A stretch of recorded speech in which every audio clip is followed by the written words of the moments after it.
Last night, well, because it's on my mind, I was just just idly thinking about this problem with this safety catch. So first and foremost, yes, you always, when you open a bonnet, you always pull the thing towards you. Okay, that's on the right way round. Okay, it doesn't need to go sideways, it doesn't need to go backwards, it doesn't need to go upside down.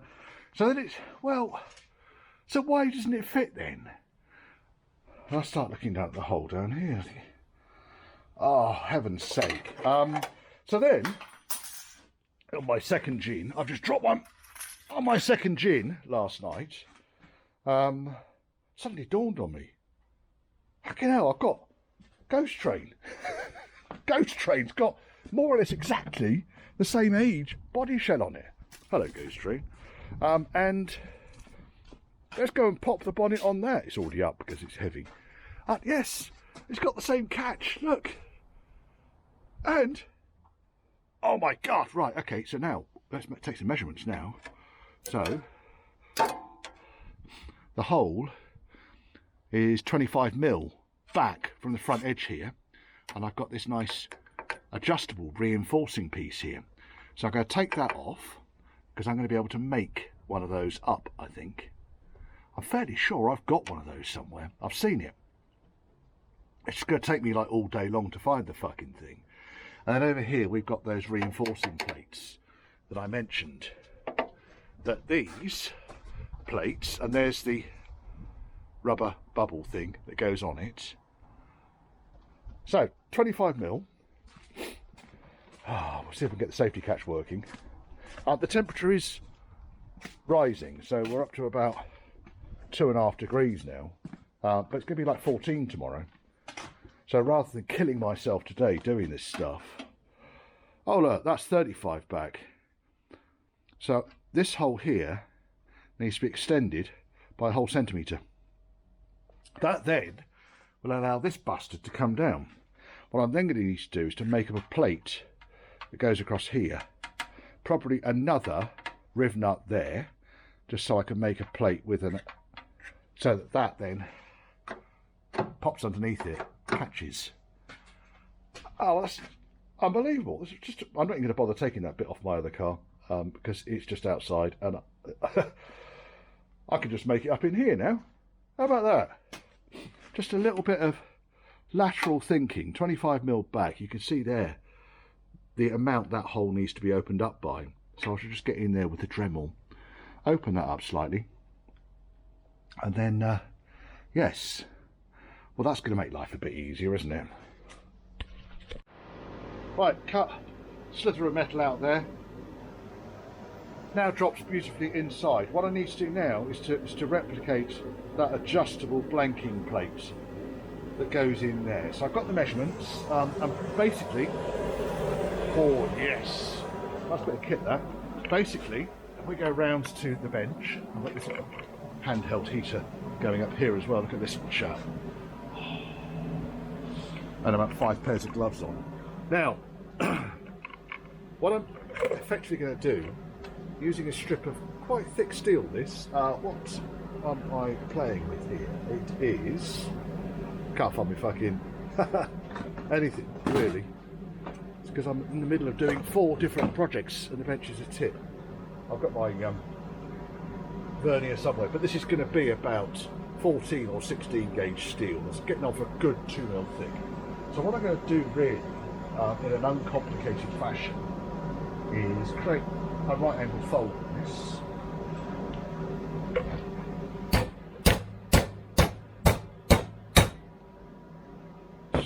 This is just a mock at the moment. Okay, so we've got a right angle fold against that, which I want that thing to slip past. Now I'm going to need to create phones going. Wife calls, you answer. Right, so basically what I've got here, folded that piece of steel over. Now if I take you back to the car with this piece of steel, dun dun dun dun dun, past, it's the fireball. I am quite well ventilated in here, by the way, but you don't want to run these things in a confined space. Now I'm going to do it on here back to front for the time being, but what are the effects we're going to need to do here? First of all, I need to shorten this piece off. So this needs to be probably, because if I was to put the mounting hole up here, so I make this no more than 6 centimetres long. I can chop the end off there, do that in a second. And then what I'm going to need to do is cut 2 slots in here so I can put that in there and twist it sideways so that it then goes either side of this panel here. That makes sense? Right, let me do that then, because you can watch, can't you? So we know we need 6 centimetres, so we'll go over here to Mr. Choppy. There's Mr. Choppy. Right, can you stand up there? Properly, can you see? I've got no idea. Oh my god! If I can reach it, I can reach it. Right, okie dokie. Now, 6 centimetres on my set gauge means I'm going to chop it about there. There's no science involved in this, folks. I'm just going to chop it. Make sure it's roughly.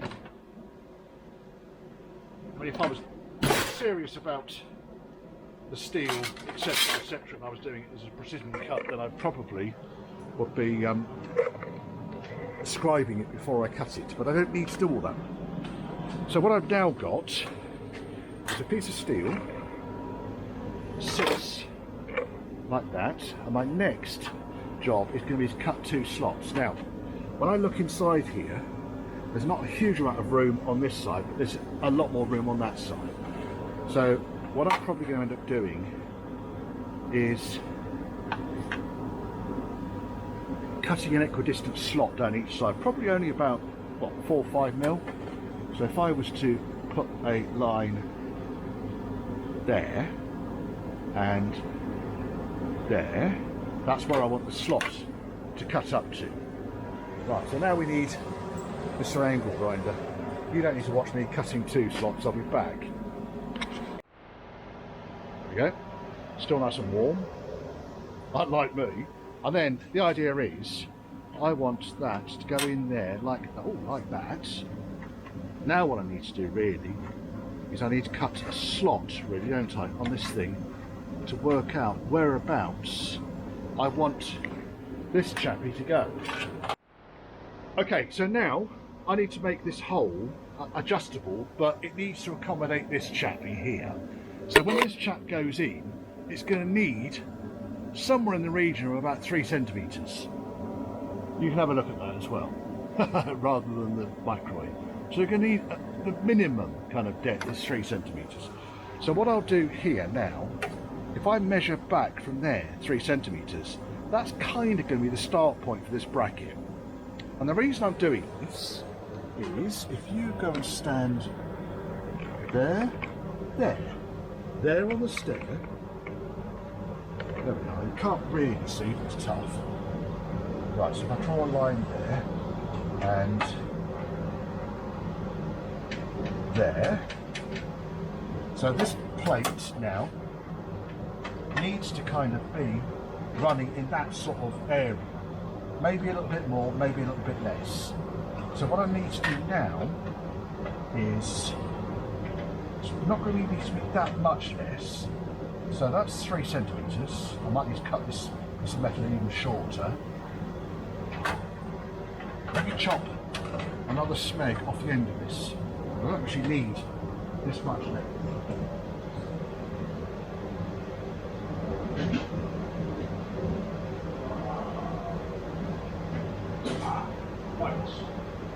Now.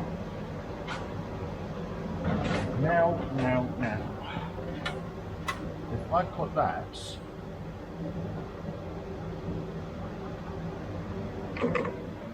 so what I've effectively done is I've measured my 3 centimetres that I need the plunge to go through an absolute minimum. We'll put a line and then I measure again just a little bit more. So we're going to need a fish plate really, sorry, fish plate. We're going to need then a hole for this to go through. Now, that's where the top of the thing is. I don't want to have the hole too close to that. So pretty much halfway between there and there, let's say about there, is where I need to put my riv nut. Okay, so assuming the riv nut goes there, then I'm going to cut myself a slot.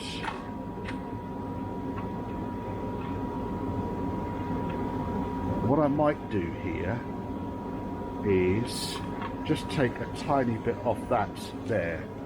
The reason being is I actually want it to kind of overhang these two panels. So let me just go and do that. Fucking come with me, why not?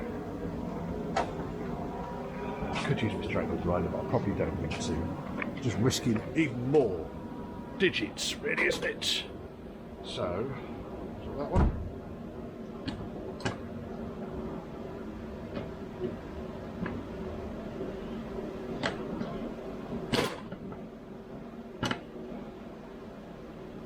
Might have to use Mr. Angle Grinder.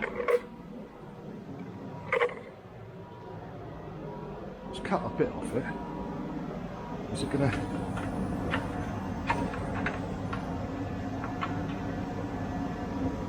It's going a bit better. Happy enough with that, actually. Cut enough off it, hasn't it? Right, now I need to work out next where I want the slots to be on this. Put my pencil on this. So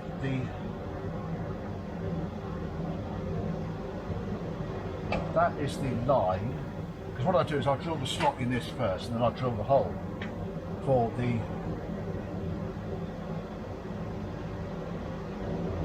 riv nut. So if I go like that,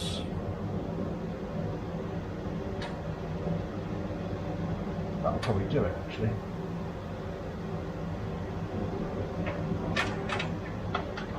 So I've marked a centre line, I've marked my bottom hole, the top hole, and just a slot in between. I'm just going to drill a couple of holes.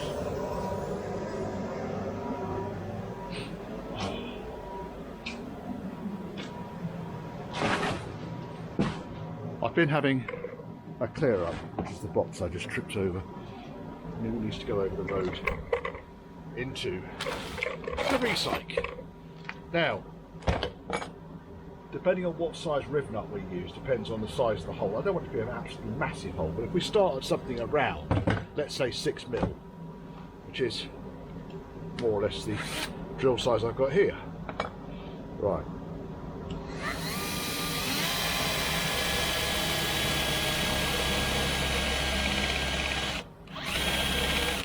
What I might do, because these things, especially with the larger drill bits, have got a really nasty habit of snatching.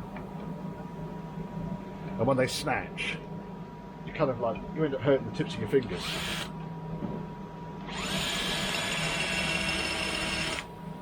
There's me lube.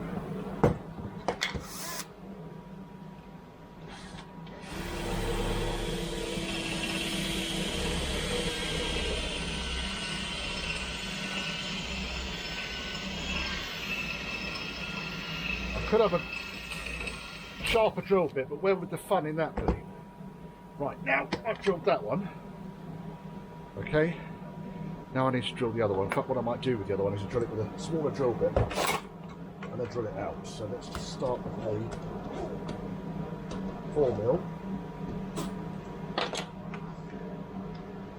And then I just need to use a Dremel to cut a slot between the two. And file just to tighten things up to turn the heat off, it's a bit too hot. Getting warm. Right, okay, 4mm tend not to snatch, but in fact, if I just put that on there,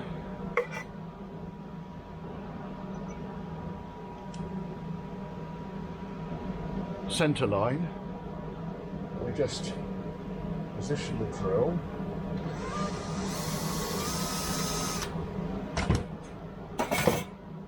Just so I know I've got it all in alignment. Door's just banged open. Fuck you all. Oh, numbers. Right, so that go over there.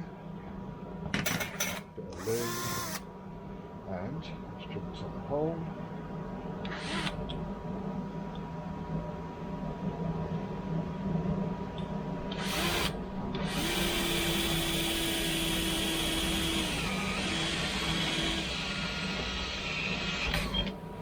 then enlarge.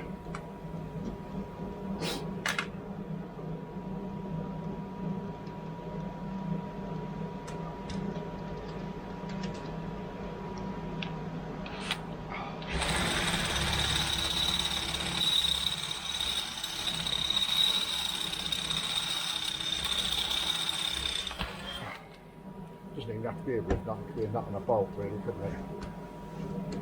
Once it's adjusted into the right position, I won't need to faff around with it. Right, what I will do, I'm just going to use the old belt sander. You can go over there now. Use the old belt sander just to take the swarf off.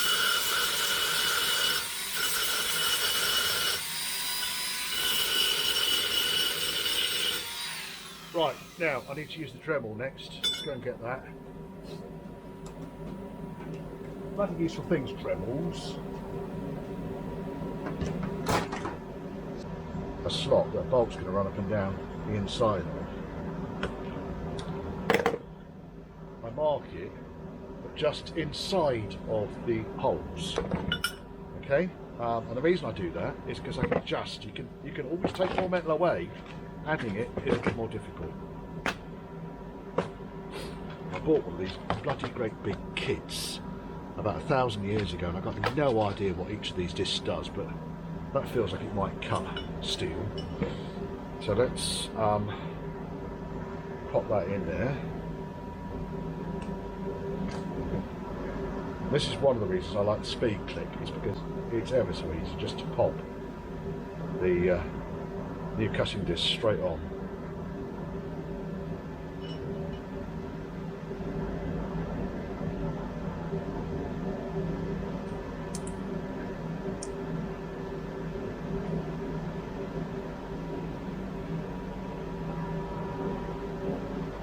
As you can see, this is a kerfuffle. The next thing you'll find is that these go in the even slightly wrong angle. Then what happens is they just shatter. So keep your face away from it. Don't look down the line. So basically, if I was cutting, I wouldn't want to be kind of like looking straight at the blade while it was cutting.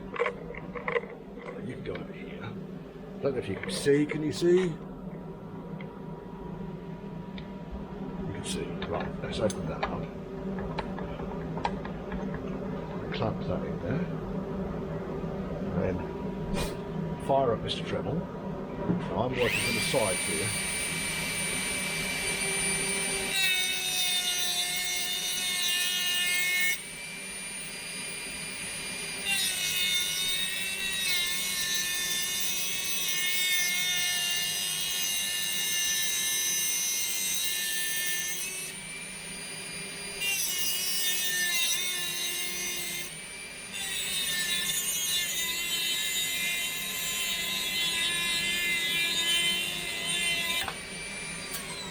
Right, there goes that disc. You hear it go, which is why you really don't want to be standing in the way of the fucking things when they do let go. Right, it's not quite gone all the way through this end.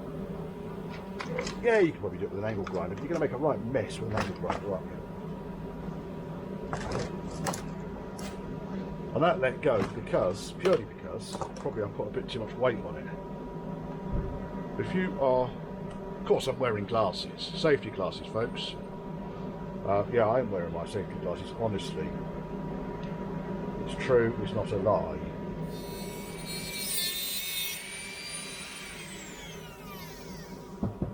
I also think that's so bloody close to having gone. It has. There we go. Right, now that's out. Again, Mr. Belt Sander, and probably just a grinding disc in there now.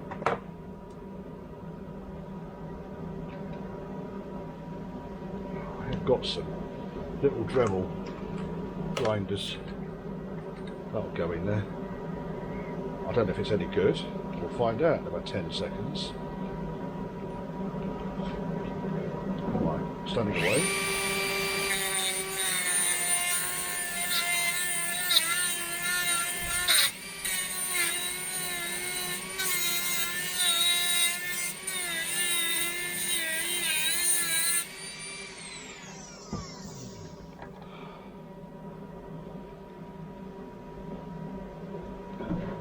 difficult to see.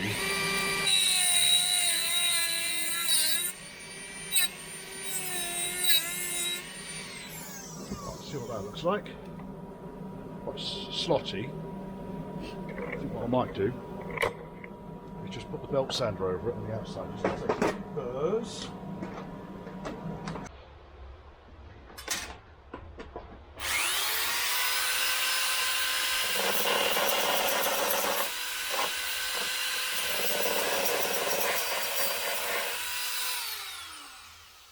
Right, now let's go and try that out.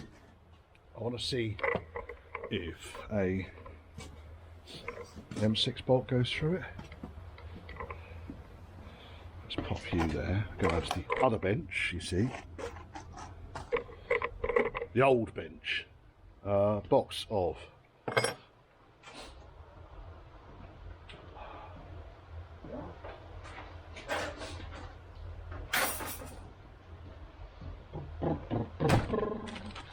size is that? That fits beautifully, look at that. Don't need to be that long though. So that one, that's too big, that's MA. I'll do it. How about that? Right, now.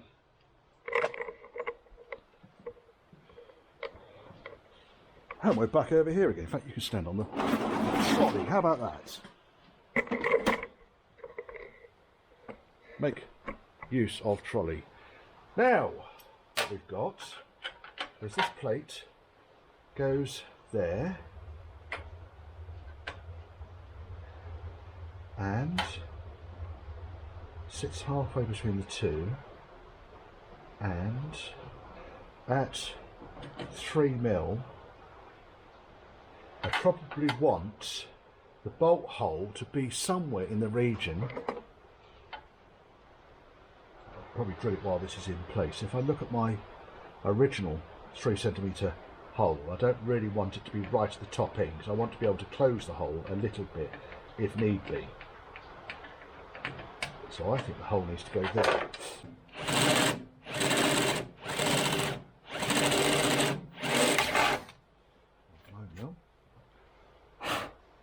Yeah.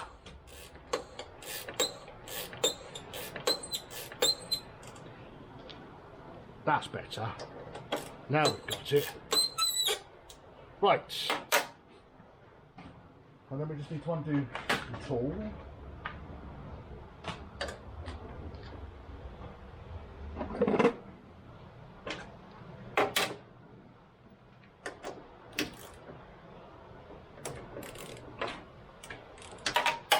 Fuck you. There it goes. Got to suck it down there.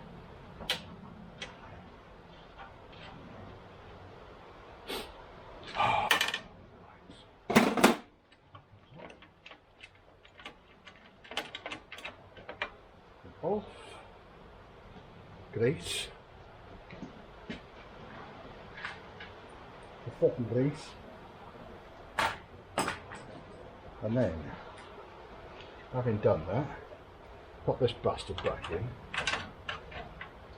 Big washer. And, well, I'll put a lot washer under it before it's all finished. So rest thy sphincters.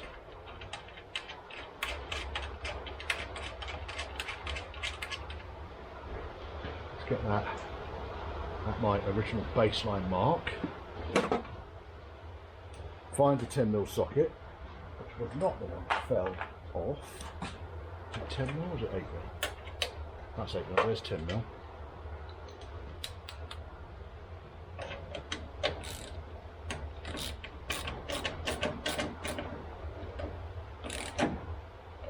Right, now let's see what happens. Pop those up there because they're still with the headlights. Probably don't need the M8 nut and washer.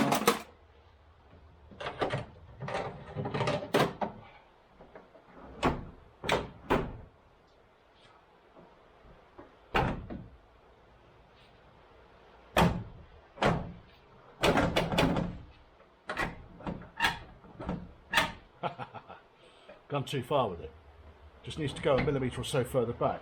So the problem I've got now is the fucking bonnet is jam shut. What a fucking idiot. So I'm going to need to get a 10mm spanner in there now and loosen the nut off, and then push the brake back a little bit and adjust it a millimetre. All in the day's work. 10mm spanner.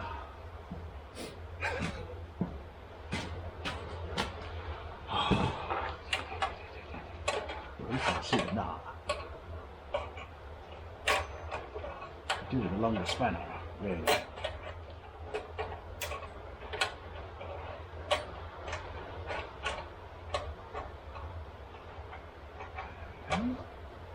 Span on and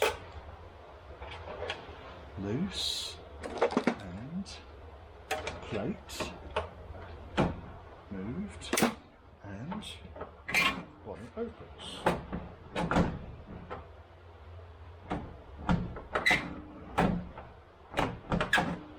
Let's tighten that up pretty much about there.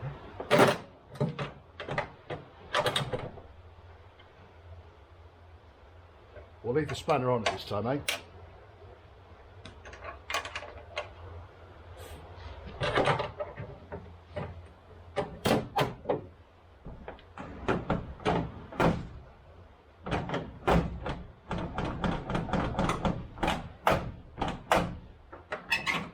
That'll do it, won't it? Right, so bonnet's closed. Bonnet opens. On the lever, there it is. There's my couch. And it came off the couch. So we might have to just move it just a millimetre back in this direction.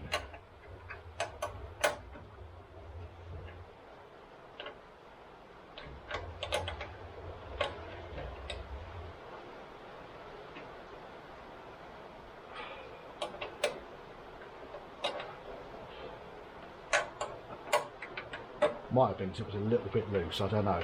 We'll find out now. I also wonder if this lip that I've got going underneath here is a bit too big.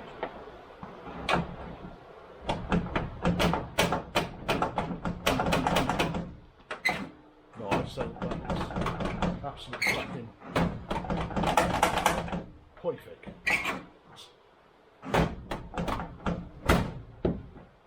And bonnet open, because I can put all the grill and everything now, you see. Find the bonnet release catch, there it is. The bonnet goes up and opens. Perfect! Right, next, let's mark that.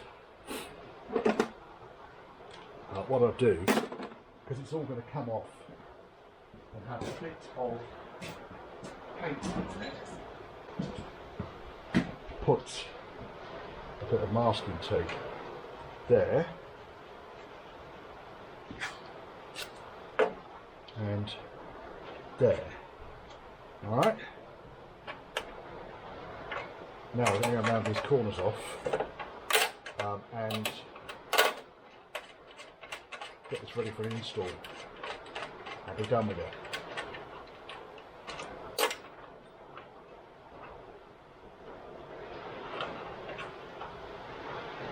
Right, tape, good. Easy as that, really. Oh dear. Bumper. It's from quite a late classic, hard dash classic. It's got the holes here for the headlight wash, and it originally had the fixings in here for the spoiler, but I've cut those off. It did have a fair amount of surface corrosion on it throughout. Now this coating on the inside here, it sort of falls off, and the outside is a lot tougher, a lot more resilient. However, it was just, whatever it was dipped in, it was rusty before it was dipped in, because the stuff was stuck like shit to a blanket, and when it eventually did come off, I was finding rusty steel. Now all I'm really going to do with this is I'm going to treat the rust on it using the Fe123 rust converter, and paint it satin black. Nice, eh? I think so.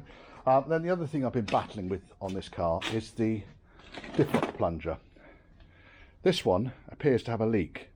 So you've got 3 pipes. The one that's off on its own is the one that draws the vacuum from the engine. The other 2 are the ones that either engage or disengage the diff lock plunger. And basically I can breathe through it. So I'm suspecting something has gone wrong in there somewhere. So I'm going to take that apart and have a look. Come over to the bench. Well, in other news, I've been having a clear up outside because I've been fed up with tripping over these bloody gearboxes. And they're not scrap. And I do need them. So I've had a big tidy up over here. So if you remember, the tub for the 88 was there. This is a battery that leaked. Oh, great. Something's leaked. I don't know what it is. Might be coming from the container. I'll have to double check in a minute. But yeah, thanks for that. Yeah, so I've moved all of my bits down there. It's just wasted space otherwise. We're not leaning on the ghost train. We're just kind of like, you know, utilising the space that's there. And then I've stacked the 3 gearboxes under here. I don't know if you can see them. There's a nice overdrive gearbox there, LT95. There's an LT17 with a 230 transfer box. And there's the Series 3 4-speed gearbox, I think. LT85, correct me if I'm wrong. So they're now sort of underneath this fencing panel that I got from the builders next door. Then we're going to, well, it saves them having to tip it. So that's better. Those are kind of, at least they're a little bit more protected from the weather. Obviously I've drained all the oil out of them. Yeah, and the objective here really is just to start tidying this fucking shambles up. Oh, the other thing I was going to do with that bumper, I was thinking about cutting the end caps off this. Let's bring you into the light. Cut the end caps off and see what they look like. I mean, the bumper itself is scrap. There's nothing I'm going to do with that. But the end caps, I've got a feeling I'm going to weld on straight onto there. So I'm going to chop them off and see what they look like. Otherwise, I'll just put a flat piece of steel on there. Yeah, well, that idea was more or less abandoned as soon as the angle grinder hit the filler. And I just disappeared in a bloody cloud of white powder. And not the... I know you're going to make a comment about white powder. No, it's just full of filler. Piece of crap. Right, so flat piece of steel then. Right, you want to see? You can see. Start with, I'd normally use a bit of paper actually and just trace around the outside, but it's quite a big void there. So I'm going to use the box that my lunch came in today. It was actually quite, this was very nice. Serves 1. Barely. So let me just get the box open. There we are. Bit of cardboard. Now, same kind of principle in that I'm going to really just mark around the outside by pressing the cardboard against the workpiece, and you end up with a template which you can then cut out. I'm not going to cut it out in the customer's bonnet, no, because that would just be silly, Richard. Done that. Cut a little bit outside so we can always trim it back. I haven't got any scissors here. My next thing is that whatever system works for you, but I always tend to put an arrow pointing upwards on the side that I've taken the measurements from. That's the top face of the bumper. So basically I know that when I'm starting to kind of make that, that I know where the top of the bumper actually is. Now, one thing I do know here is we've got an end there and we've got an end there. This end I'm not going to need. However, if I look, this is the other side. This is part of the problem we're kind of faced with here. See what it sort of does here. We probably want to, and if I just roughly sketch this out like that, that's the sort of shape I'm looking to recreate. So let me go and cut along these 2 lines. My trusty knife. Now, what does it look like? Well, I could, so along the top edge here, if I line one edge up, that, what I could do here, I'm going to trim this back slightly. I can always create another template. It's really not the end of the world if I fuck this up, which, make no mistake, happens.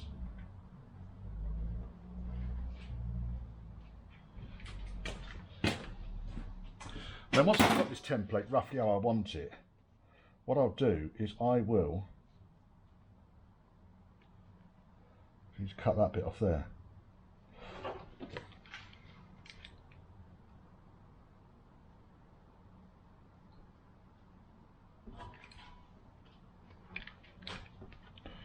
Well, that fits. What I'm inclined to do now is to trace this out onto a piece of fairly thin steel. So it's got a bit more rigidity than the piece of cardboard. But in theory, this template should also work for the other side, you see. But you can understand the logic there. And then what I'll probably end up doing is putting a few tacks on the inside. And once it's all tacked on the inside, then something else will happen. I don't know yet. Now, the original sort of had fairly complex sort of bowing out sections and curved in sections, and I might be able to recreate some of that. Certainly there's enough room on this to be able to do that. Now, the original steel was quite chunky. I'm not going to create my roughing it out template from thick steel. I'm going to create it from very thin steel. Dale had a grumble that he hadn't seen me use this. It's because I was moaning at him that I'm always losing my bloody pencil. So, I've got an idea, he said. Thank you. Right. It's not the most accurate line. Again, we'll cut slightly over and aim to go back, and again put the arrow on it so we know which way round we're going. Otherwise we could spend half an hour fucking around trying to work out which way round we're going. Right, I'm going over the other side of the workshop. I'm not going to take you with me because it's a mess, and people are just going to go berserk when I take you over there. But that's where my sheet metal cutter is. See that? Right, I've already got 5 comments down below about tidying your fucking workshop up. Well, I am. Tidied up outside, you've seen. Comments about my workshop. Now I've got something a bit more robust in here. Let me position the whole thing up usual. You come over here. Hopefully you can see the end, you can. When I position that on there now, nice and flat, I've got a number of curves. There's a bend there, there's a bend there. So I either ignore them or I work with them. So the other end that I've chopped off shows me roughly kind of how the shapes should go. Now, first and foremost, I notice it's bent from top to bottom, and one of the advantages of using something like 20 gauge steel or more is you can actually just work it with your hands. You don't have to keep running backwards and forwards to your bench. Now, what I do want to do here is roughly kind of sketch in roughly where the kind of the bends are on this. So if I bend that, now if I was to shrink that piece there, it would pull this edge down as well.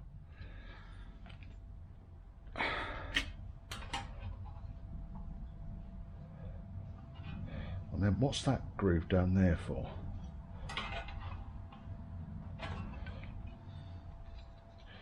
Some of these bits I don't know why there would be a groove there.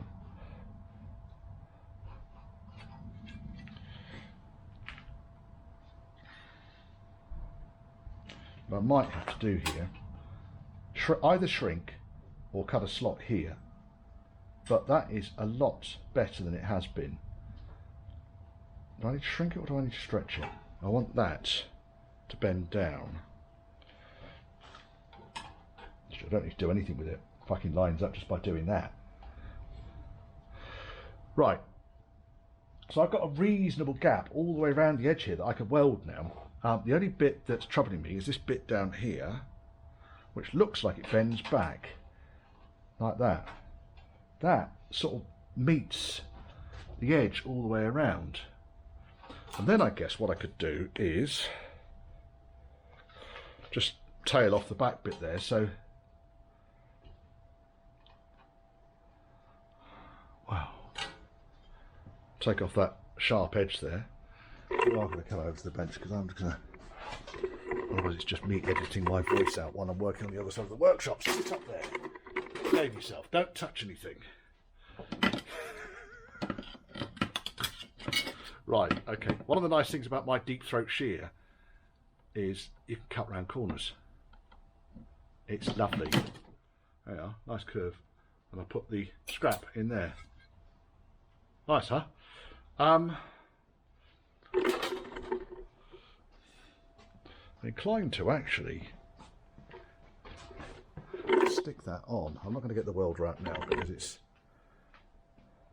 almost going home time. If I was to make another one of those for the other end,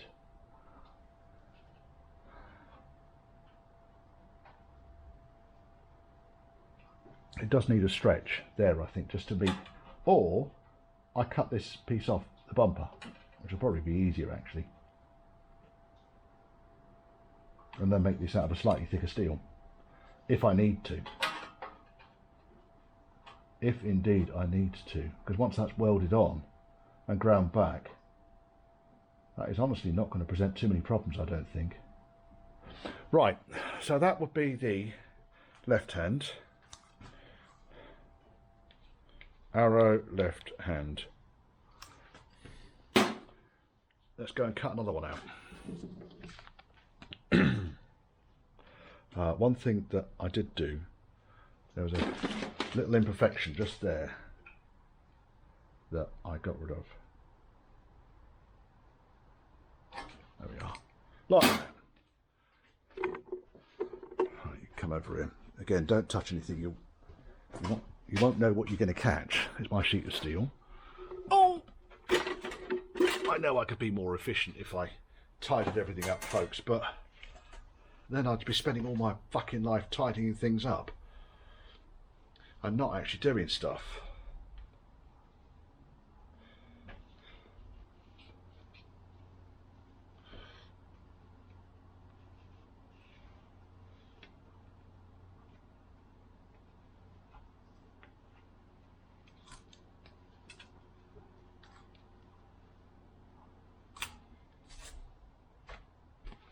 Right, because this is the other side,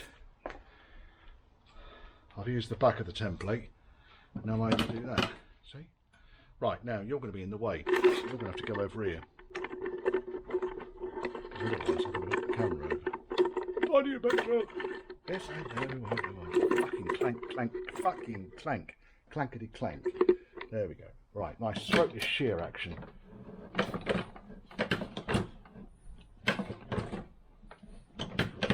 Just roughly cut it in the first place, so I end up with a smaller piece of steel to play with, and then cut more or less on the line, which was outside the area I wanted to work with. You're working just tiny little nibbles. When you start ending up with too much crap underneath, you just snip it off and chuck it in the recycle.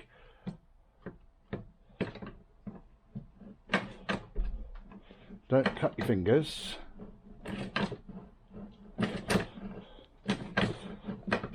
And this thing, I've set the blade up for 20 gauge because it's the size of steel I use more often than not. So it's just the way it is. Right, okay, that's roughly cut that out. I'm just going to tighten this edge up along here.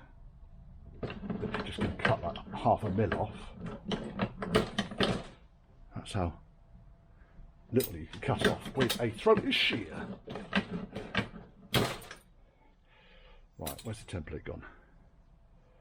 What have you done with the template, Richard? There it is. Just check that we're roughly in the right sort of place all the way around. Probably just need to take a little bit more off down here.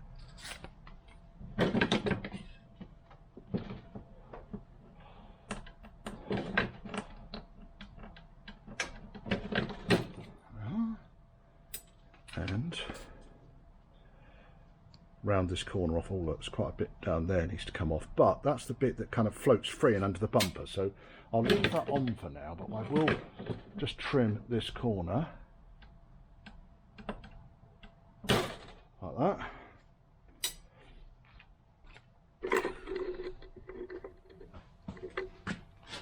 Oh God, don't look up in the roof. Right, we want to look at the other end now, don't we?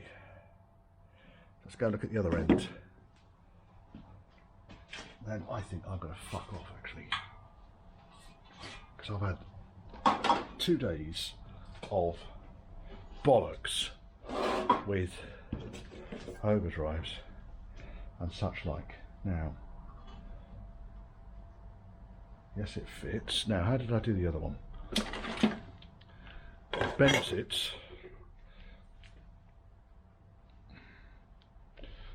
It's just so fucking absolutely handmade, but it works on the last one. Let's see if it works on this one.